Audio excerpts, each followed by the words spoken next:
ओम शांति। आज 22 जनवरी 2025 के साकार मधुर महावाक्य हैं मधुबन से। मीठे बाप दादाजी ने कहा, मीठे बच्चे, ये अनादि बना बनाया ड्रामा है। ये बहुत अच्छा बना हुआ है। इसके पास्ट, प्रेजेंट और फ्यूचर को तुम बच्चे अच्छी तरह जानते हो। प्रश्न है, किस कशिश के आधार पर सभी आत्माएं तुम्हारे पास खिंचती हुई आएंगी? उत्तर है, पवित्रता और योग की कशिश के आधार पर। इसी से ही तुम्हारी वृद्धि होती जाएगी। आगे चलकर बाप को फट से जान जाएंगे। देखेंगे इतने ढेर सब वर्षा ले रहे हैं तो बहुत आएंगे। जितनी देरी होगी उतनी तुम्हारे में कशिश होती जाएगी। ओम शांति। रूहानी बच्चों को ये तो मालूम है कि हम आत्माएं परमधाम से आती हैं। बुद्धि में है ना, जब सभी आत्माएं आकर के पूरी होती हैं, बाकी थोड़े रहते हैं, तब बाप आते हैं। अभी तुम बच्चों को कोई को भी समझाना बहुत सहज है। दूर देश का रहने वाला सबसे पिछाड़ी में आते हैं, बाकी थोड़े रहते हैं। अभी तक भी वृद्धि होती रहती है ना, ये भी जानते हो। बाप को कोई भी जानते नहीं है तो फिर रचना के आदि, मध्य, अंत को कैसे जानेंगे? ये बेहद का ड्रामा है ना। तो ड्रामा के एक्टर्स को मालूम होना चाहिए, जैसे हद के एक्टर्स को भी मालूम होता है। फलाने फलाने को ये पार्ट मिला हुआ है। जो चीज पास्ट हो जाती है उनका ही फिर छोटा ड्रामा बनाते हैं। फ्यूचर का तो बना ना सकें। पास्ट जो हुआ है उसे लेकर और कुछ कहानियां भी बनाकर ड्रामा तैयार करते हैं, वही सबको दिखाते हैं। फ्यूचर को तो जानते ही नहीं। अभी तुम समझते हो कि बाप आया है, स्थापना हो रही है, हम वर्षा पा रहे हैं। जो जो आते रहते हैं उनको हम रास्ता बताते हैं देवी देवता पद पाने का। ये देवताएं इतना ऊंच कैसे बने, ये भी किसको पता नहीं है।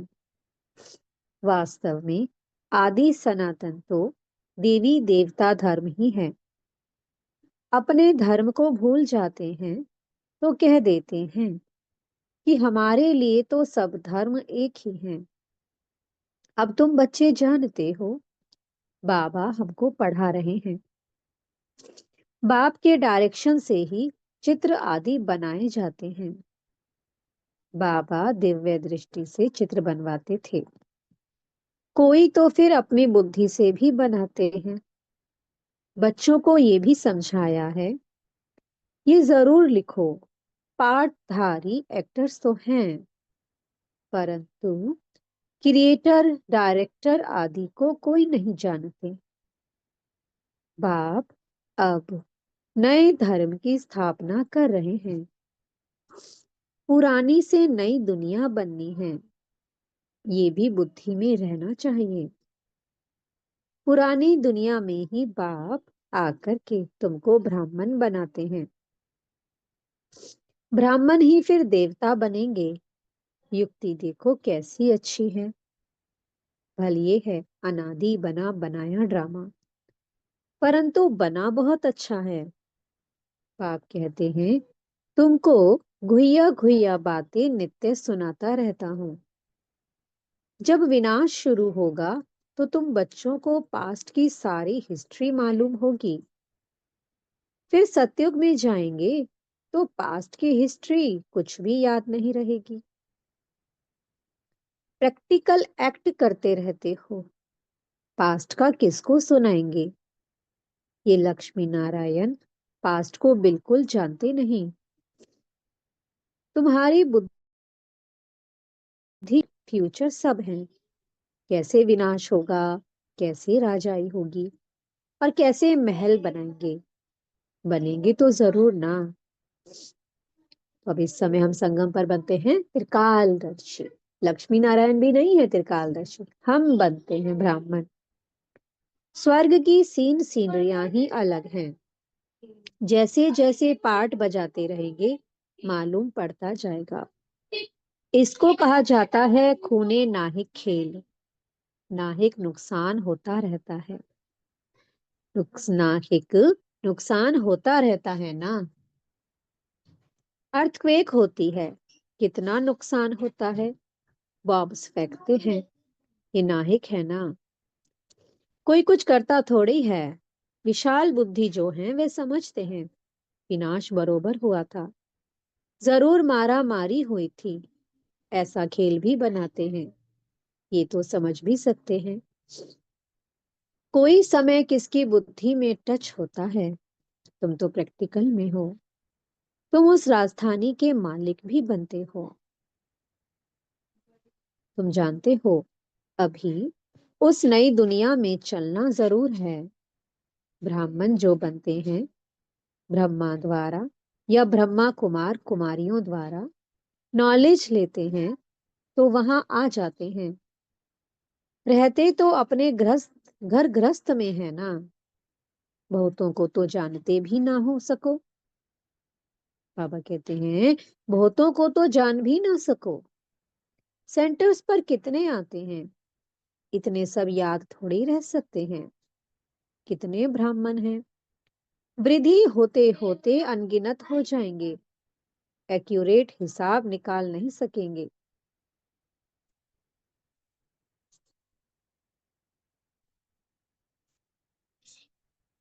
राजा को मालूम थोड़ी पड़ता है एक्यूरेट हमारी प्रजा कितनी है।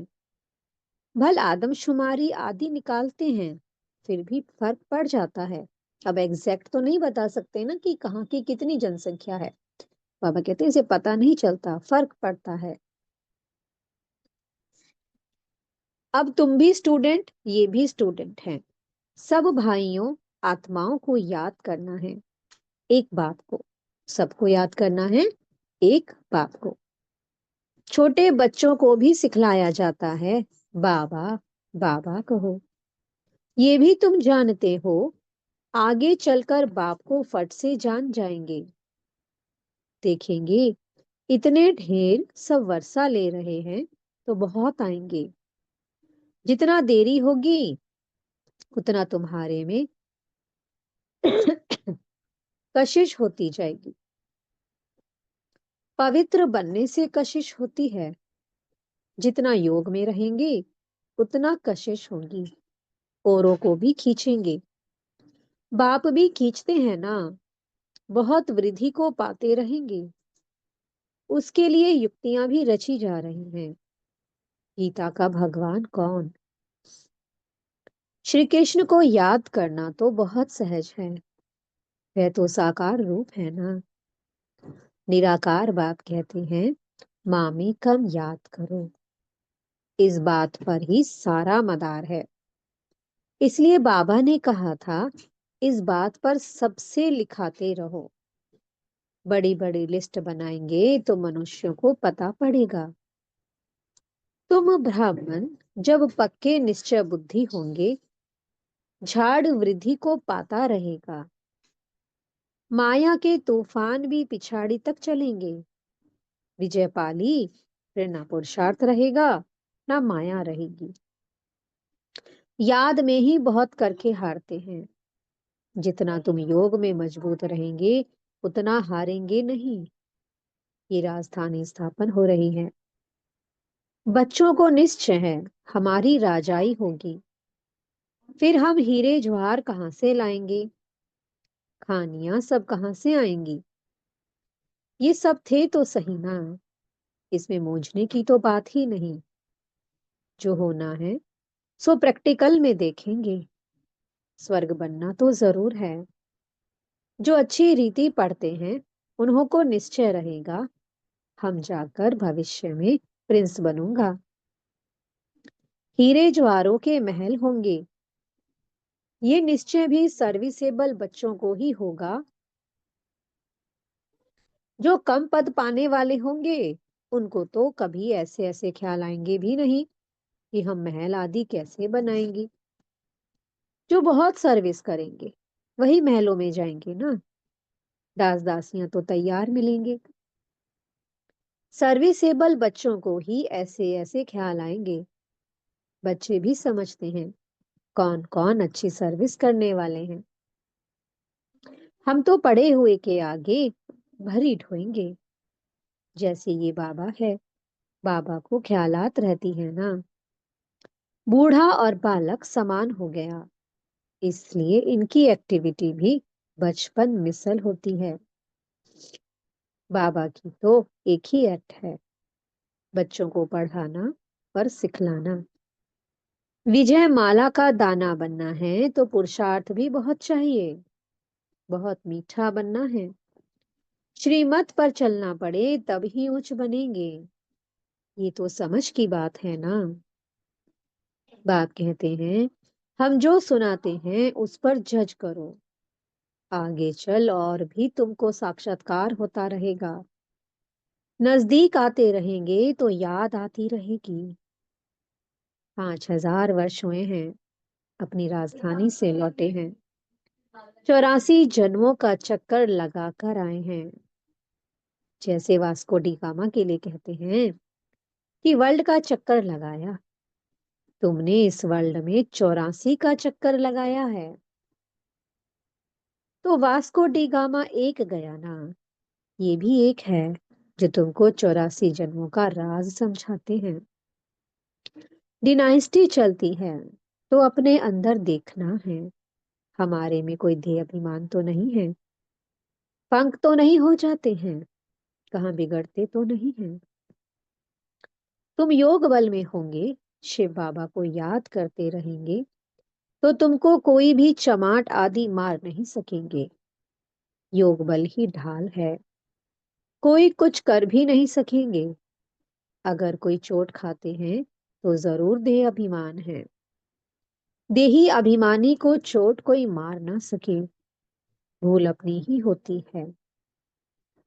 विवेक ऐसा कहता है देही अभिमानी को कोई कुछ भी कर नहीं सकेंगे, इसलिए कोशिश करनी है देही अभिमानी बनने की। सबको पैगाम भी देना है। भगवानुवाच मन मना भव। कौन सा भगवान? ये भी तुम बच्चों को समझाना है। बस इस एक की ही बात में तुम्हारी विजय होनी है। सारी दुनिया में मनुष्यों की बुद्धि में श्री कृष्ण भगवानुवाच है। सही यही समझते हैं ना कि गीता श्री कृष्ण ने सुनाई, उसमें लिखा भी हुआ है गीता में भगवानुवाच, तो भगवान किसको समझते हैं? श्री कृष्ण को समझते हैं। लेकिन वास्तव में गीता किसने सुनाई? शिव बाबा ने सुनाई।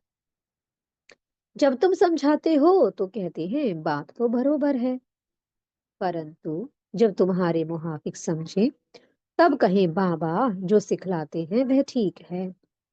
श्री कृष्ण थोड़े कहेंगे मैं ऐसा हूं, मेरे को कोई जान नहीं सकते। श्री कृष्ण को तो सब जान लेवे। ऐसे भी नहीं है कि श्री कृष्ण के तन से भगवान कहते हैं, नहीं, श्री कृष्ण तो होता ही है सत्युग में। किसके तन से कहते हैं बाबा? ब्रह्मा तन से कहते हैं। श्री कृष्ण की आत्मा का जो 84वां जन्म ब्रह्मा तन है उसके तन के द्वारा बाबा कहते हैं। श्री कृष्ण तो सत्युग में बनते हैं, ब्रह्मा ही तो श्री कृष्ण बनते हैं इस पढ़ाई से। बाबा कहते हैं श्री कृष्ण तो होता ही है सत्युग में, वहां कैसे भगवान आएंगे? भगवान तो आते ही हैं पुरुषोत्तम संगम युग पर। तो तुम बच्चे बहुतों से लिखाते जाओ, तुम्हारी ऐसी बड़ी चौपड़ी छपी होनी चाहिए, उसमें सबकी लिखत हो। जब देखेंगे ये तो इतने सब ने ऐसे लिखा है तो खुद भी लिखेंगे, फिर तुम्हारे पास बहुतों की लिखत हो जाएगी। गीता का भगवान कौन? ऊपर में भी लिखा हुआ हो कि ऊंच ते ऊंच बाप ही है। श्री कृष्ण तो ऊंच ते ऊंच है नहीं। वो कह ना सके कि मामी कब याद करो। ब्रह्मा से भी ऊंच ते ऊंच भगवान है ना। मुख्य बात ही ये है जिसमें सबका दिवाला निकल जाएगा। बाबा कोई ऐसे नहीं कहते हैं कि यहाँ बैठना है। नहीं, सतगुरु को अपना बनाए फिर अपने घर में जाकर रहो। शुरू में तो तुम्हारी भट्टी थी। शास्त्रों में भी भट्टी की बात है, परंतु भट्टी किसको कहा जाता है ये कोई नहीं जानते हैं। भट्टी होती है ईंटों की। उनमें कोई पक्की, कोई खंजर निकलती है। यहाँ भी देखो, सोना है नहीं, बाकी भीतर टिक्कर है। पुरानी चीज का मान बहुत है। शिव बाबा का, देवताओं का भी मान है ना। सतयुग में तो मान की बात ही नहीं। वहां थोड़ी पुरानी चीजें बैठ ढूंढते हैं। वहां पेट भरा हुआ रहता है और आत्मा भरपूर रहती है, सर्वगुण संपन्न रहती है। तुमको खोदना करना नहीं पड़ता। द्वापर के बाद खोदना शुरू करेंगे। मकान बनाते हैं, कुछ निकल आता है तो समझते हैं कि नीचे कुछ है। सतयुग में तुमको कोई परवाह नहीं। वहां तो सोना ही सोना होता है। ईंटें ही सोने की होती हैं। कल्प पहले जो हुआ है, जो नूंद है, वही साक्षात्कार होता है। आत्माओं को बुलाया जाता है।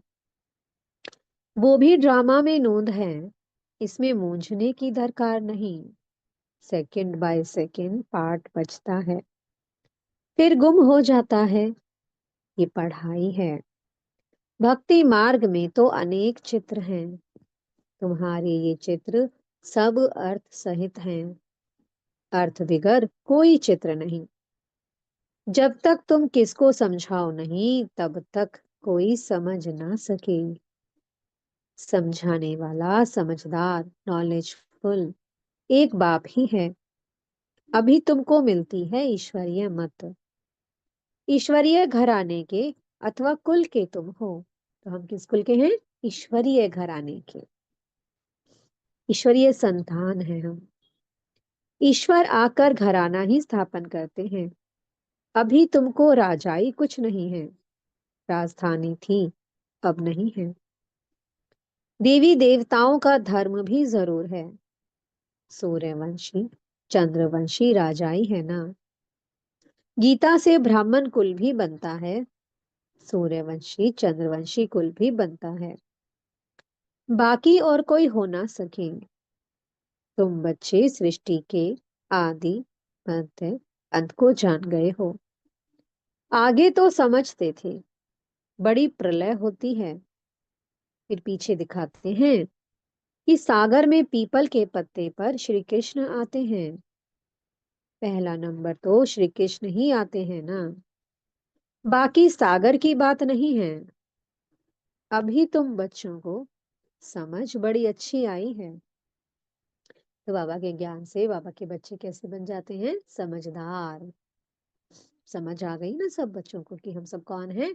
हम आत्माएं हैं और हमें उस परमात्मा को याद करना है।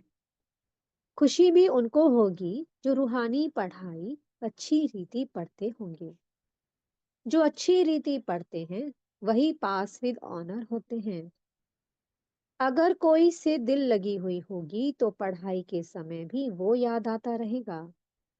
बुद्धि वहां चली जाएगी। इसलिए पढ़ाई हमेशा ब्रह्मचर्य में होती है। यहाँ तुम बच्चों को समझाया जाता है एक बाप के सिवाय और कहाँ भी बुद्धि नहीं जानी चाहिए। परंतु जानते हैं बहुतों को पुरानी दुनिया याद आ जाती है। फिर यहाँ बैठे भी सुनते ही नहीं। भक्ति मार्ग में भी ऐसे होते हैं। सत्संग में बैठे भी बुद्धि कहाँ कहाँ भागती रहेगी। ये तो बहुत बड़ा जबरदस्त इम्तिहान है। कोई तो जैसे बैठे हुए भी सुनते नहीं हैं। कई बच्चों को तो खुशी होती है, सामने खुशी में झूलते रहेंगे। बुद्धि बाप के साथ होगी तो फिर अंतमति सुगति हो जाएगी। इसके लिए बहुत अच्छा पुरुषार्थ करना है। यहाँ तो तुमको बहुत धन मिलता है। अच्छा, मीठे मीठे से कीलते बच्चों प्रति माता पिता बाप दादा का याद प्यार और गुड मॉर्निंग। रूहानी बाप की रूहानी बच्चों को नमस्ते। हम रूहानी बच्चों की मीठे रूहानी बाप दादा जी को बहुत बहुत याद प्यार, गुड मॉर्निंग और नमस्ते। धारणा के लिए मुख्य सार है। पहला पॉइंट, विजय माला का दाना बनने के लिए बहुत अच्छा पुरुषार्थ करना है, बहुत मीठा बनना है, श्रीमत पर चलना है। दूसरा पॉइंट है, योग ही सेफ्टी के लिए ढाल है, इसलिए योग बल जमा करना है। देही अभिमानी बनने की पूरी कोशिश करनी है। मीठे सतगुरु जी वरदान दे रहे हैं। विशेष शब्द की स्मृति द्वारा संपूर्णता की मंजिल को प्राप्त करने वाले स्व परिवर्तक भव। सदा यही स्मृति में रहें कि हम विशेष आत्मा हैं, विशेष कार्य के निमित्त हैं और विशेषता दिखाने वाले हैं। ये विशेष शब्द विशेष याद रखो। बोलना भी विशेष, देखना भी विशेष और करना भी विशेष, सोचना भी विशेष। हर बात में ये विशेष शब्द लाने से सहज स्वपरिवर्तक सो विश्व परिवर्तक बन जाएंगे और जो संपूर्णता को प्राप्त करने का लक्ष्य है उस मंजिल को भी सहज ही प्राप्त कर लेंगे। स्लोगन है, विघ्नों से घबराने की बजाय पेपर समझकर उन्हें पार करो। आज सेवा मिली है बेहद की। अपनी शक्तिशाली मनसा द्वारा सकाश देने की सेवा करो। अभी मनसा की क्वालिटी को बढ़ाओ तो क्वालिटी वाली आत्माएं समीप आएंगी। इसमें डबल सेवा है, स्व की भी और दूसरों की भी। स्व के लिए अलग मेहनत नहीं करनी पड़ेगी, प्रारब्ध प्राप्त है ऐसी स्थिति अनुभव होगी। इस समय की श्रेष्ठ प्रारब्ध है सदा स्वयं सर्व प्राप्तियों से संपन्न रहना और सबको संपन्न बनाना। ओम शांति। बहुत बहुत शुक्रिया प्यारे प्यारे हमारे मीठे मीठे बाप दादा जी का। ओम शांति।